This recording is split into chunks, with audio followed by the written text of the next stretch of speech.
While we're waiting on that primer to dry, I just wanted to show you something. Archie the shop cat brought me breakfast. I guess last night he went out for fast food. So he must have got the 2 for $10 meal.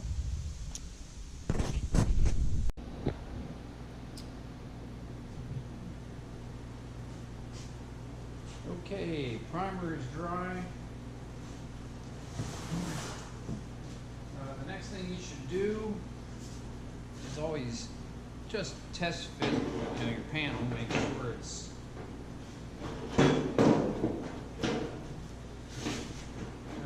ouch. Gloves help. Sure everything will fit without having to. You might have to grind just a little off the door to get everything to go.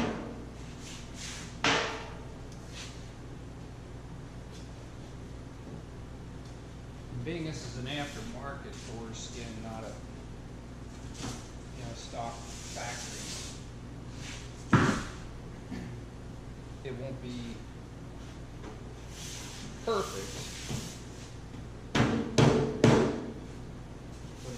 Be pretty close if the quality control is good. It went. Okay.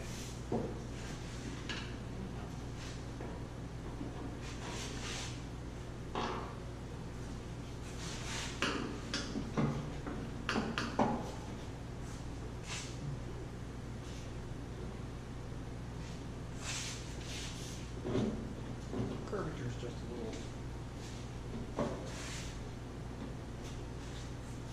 little off there.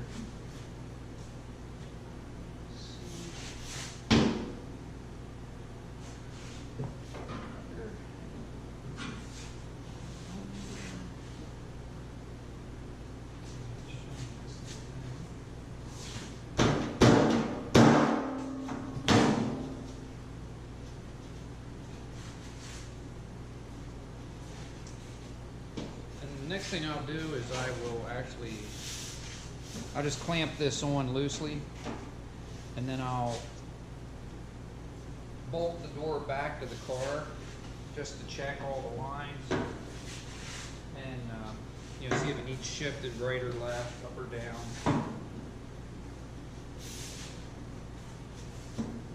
It's just the curve here that I'm not quite. Oop, there we go. Okay, I see what I got to do now. I have to trim a little bit here on these rolls. It's a little tight going down into the window seal, window track. So let me just trim a little of that.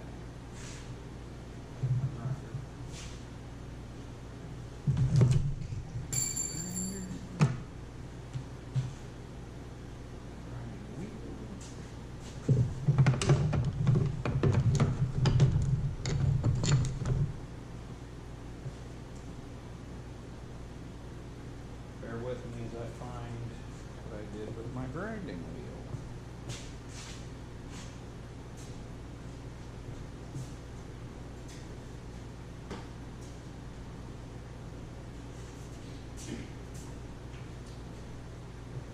Well, what else fails? Let's get another. Okay, got it. Plug that in.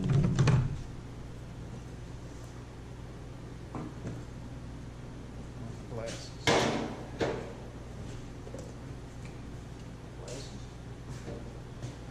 think I want to take a little off each side, that way I can.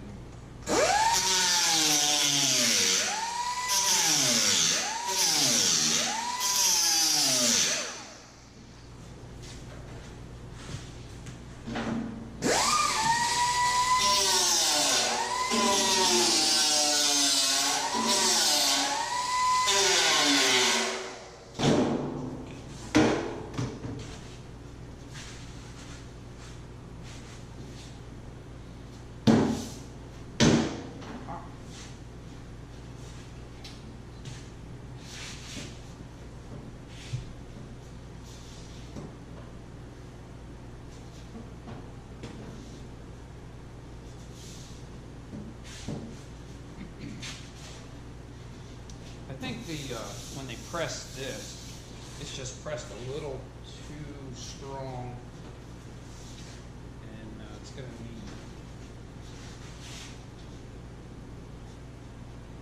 a little bit of help. I can clamp that.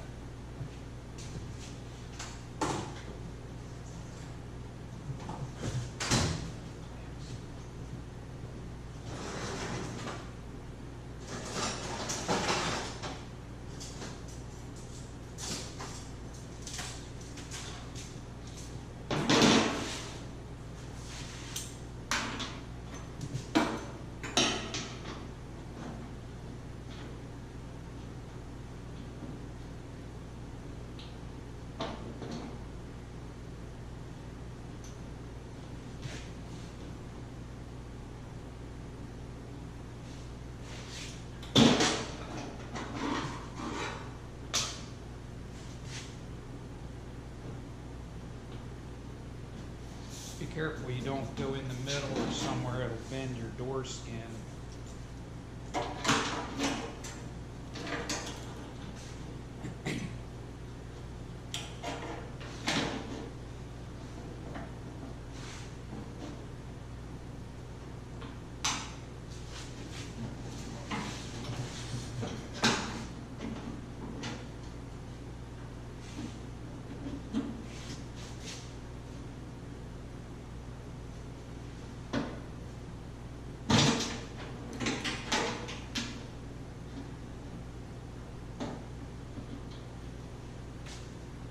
Yeah, I'm definitely seeing some problems here with the this bend and that bend not being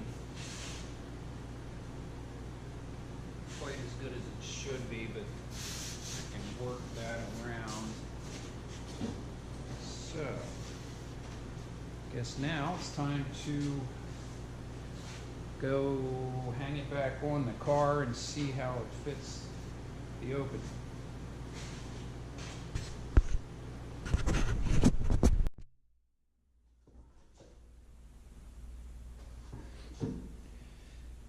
Okay, so I have the car or the door hung on the car. Check the fit. The gaps look real good here in the back. They drop a little here. I know it's got to go up a little. I don't have a fender on it, of course, which I'll do here shortly.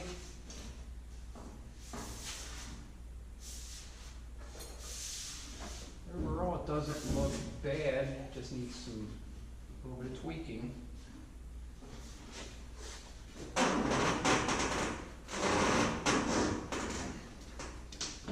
Once you cut a door skin off, the shell sometimes can get kind of flimsy, as you can see. Without the skin attached, they can. You can really change the shape. So that's why you just don't want to take one of these and just cut a skin off and throw a skin back on it without checking it on the car. In fact, I will probably, with this one, put all the panel bond on it, on the car, and then I'll probably hammer this thing around on the car just so I can make sure this thing is staying square without doing anything I don't want it to do. Once it's on and clamped down and tack welded, you're kind of stuck with what you got.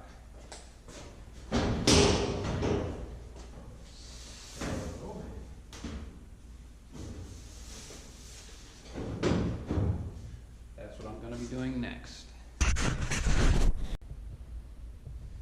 Okay, back at the skin. Okay, now what I did is I put a clamp up there at the drip rail to pull the door up a little.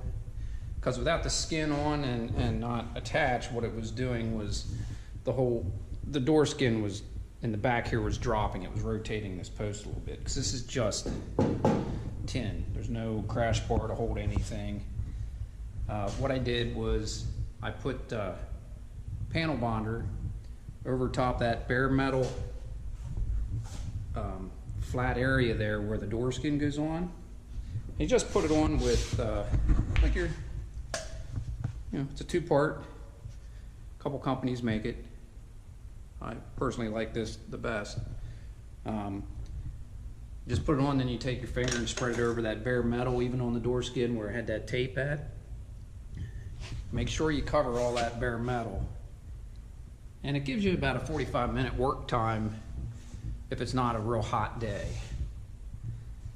So now it's on to fitting the skin on top. And what I'm going to do is get it fit up.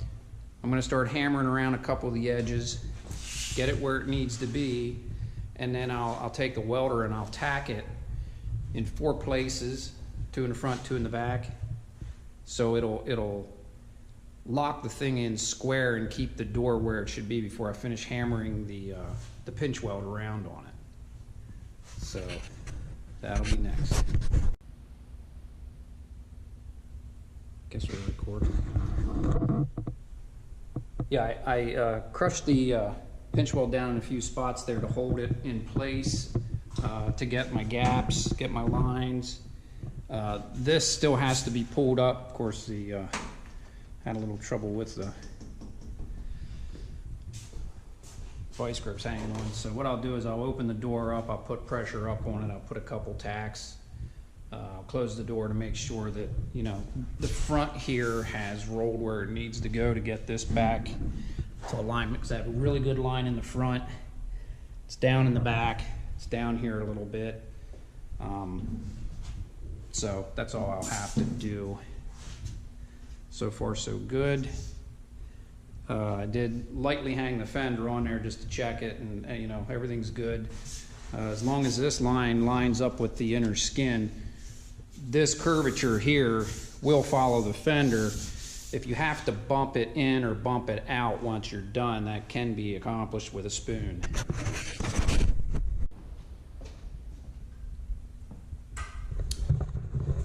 I have the door skin on.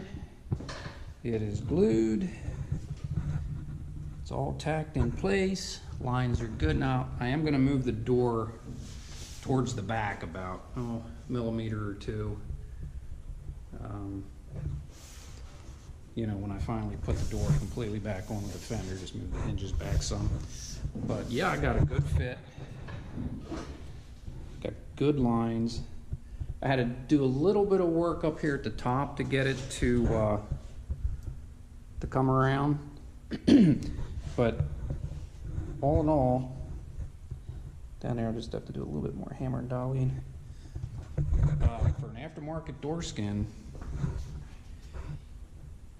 it's a nice one. That is one way to save a door that's getting very hard to find anymore. It's not, like I said, I need oil in the hinges, I know.